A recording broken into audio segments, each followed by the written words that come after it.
Bom dia, família. Bom dia, crianças. Tudo bem com vocês? Preparados para a nossa atividade de hoje? Que ótimo! Esse mês, nosso projeto será trabalhar com as crianças e a música, com o som do nosso corpo, o som que o nosso corpo emite. E hoje eu proponho a gente brincar de estalar a língua, fazer som com a língua, tipo assim, ó.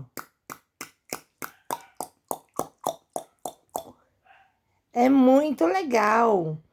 Mostre para as crianças como vocês conseguem fazer o som com a língua e vejam se ela também conhece, se elas conseguem fazer esse som, igual do cavalinho, ó.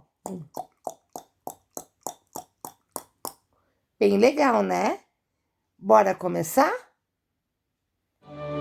Fazendo um som.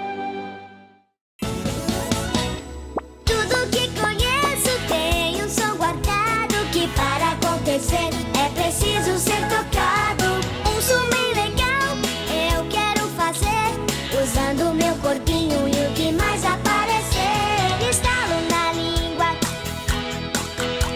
palminha na mão, dedinhos sapecas,